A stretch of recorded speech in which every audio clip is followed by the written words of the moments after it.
Sleep it off. Sleep it off. Have you ever heard that before? You've heard someone say that maybe you had a wild night, should not have been doing what you were doing, drinking what you shouldn't have been drinking, whatever the case may be, and they say, sleep it off, sleep it off. Well, this morning, that's what we're talking about on this morning's Manna. Good morning, everybody. It's time for Morning Manna. It's Happy Wednesday, the middle of the week, hump day. We just got 2 more days to go, and it will be then 2 days from Sunday. So we just want to share this with you on this morning. Before we do that, we want to greet some folk and then get right into the word this morning. Hey, sleep it off. Sleep it off. That's what we're going to deal with on this morning. How about that? How about that? Yeah, let's get into it. Good morning, Sint. How are you on this morning? Good morning, Brenda. How are you? Good morning, Diane. How are you? Ella, how are you on this morning? Ella Mobley, how are you on this morning? Pastor Leah, how are you doing this morning? Anna, how are you on this morning? Vicky, how are you on this morning? Brother Pope, how's everything with you on this morning?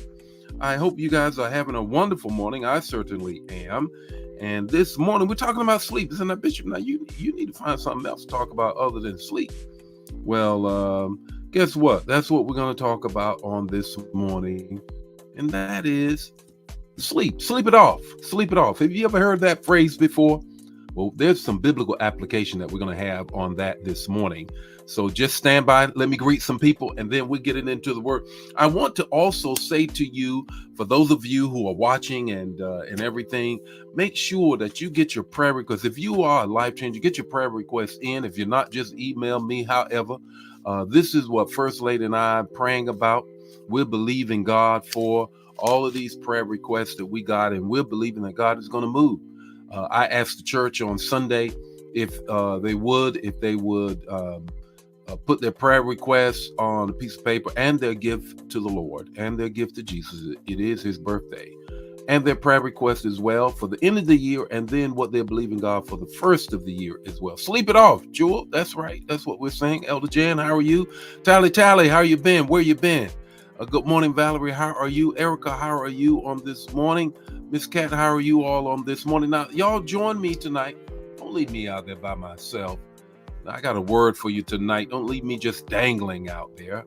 I got a word for you. Make sure that you join me on tonight, 7 o'clock. Carolyn, how are you on this morning? Let's get into the word, the text, the talk, the takeaway. Sleep it off. Sleep it off. If you've heard that phrase before, put it in the chat area that you have. And we're putting it in a biblical context on this morning.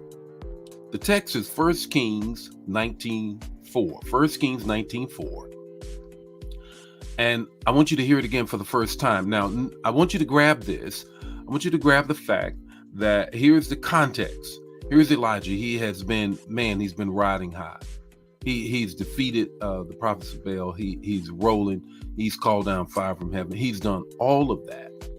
And now he finds himself in a low season at a low point.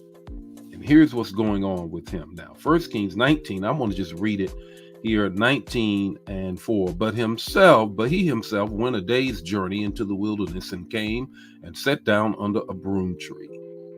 And he asked that he might die. Oh my, wow. Saying, it is enough now. O Lord, take away my life, for I am no better than my fathers. Elijah talking.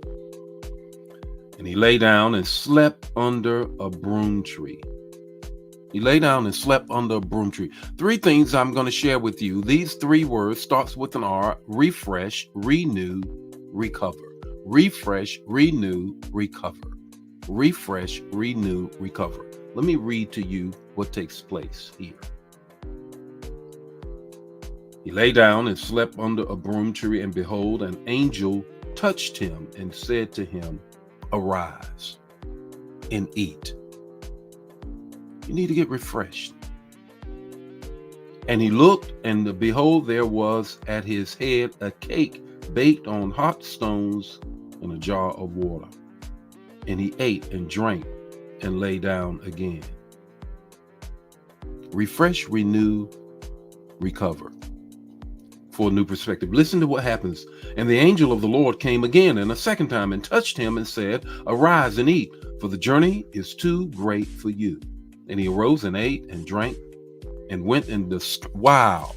And he went in the strength of the Lord of that food 40 days and 40 nights to Horeb in the mount of God. Here he is. Here's Elijah. He does something, and I'm not suggesting at all that sleep is going to take away a diagnose of depression. I am suggesting, though, when you get in a season of being, I can't take it no more, perhaps you might need to sleep it off. Your sleep, one of the first things that the enemy does when he comes after you, comes after your reward, the promises of God. He comes after you and tries to take your sleep. He comes after you and tries to take your appetite. These are the things that refresh, renew, and restore you. When you sleep, you have deep sleep, light sleep, REM sleep, and you wake up. Then you go back to deep sleep, light sleep, REM sleep, and you wake up. If that cycle is disturbed, then it throws off the recovery of your mind for that day's journey. And therefore, the enemy always wants to come after your sleep. Then he comes after your food, how you eat. Whether I stop, or it's too much, or it's the wrong thing. Those things throw your equilibrium off. And when those things are thrown off, it does impact how you view where God is taking you. So, as I said, I want you to see this text through the lens of what we oftentimes happens to us. What's your takeaway this morning? Rest in God. Rest in God. Don't let the enemy take your sleep. Don't let him take your eat. And know that that's the first step that he's trying to throw your faith off, trying to throw your equilibrium off, your homeostasis off. And then he'll pull you back. If he did it to Elijah, he will do it to you. Rest in God. Sleep it off. If this bless you, bless somebody else. Don't keep it to yourself. I'll see you tomorrow morning with more Morning Manna. Catch me tonight. Live E-Church tonight. Live E-Church tonight. Got a word for you. God bless you. Bye now.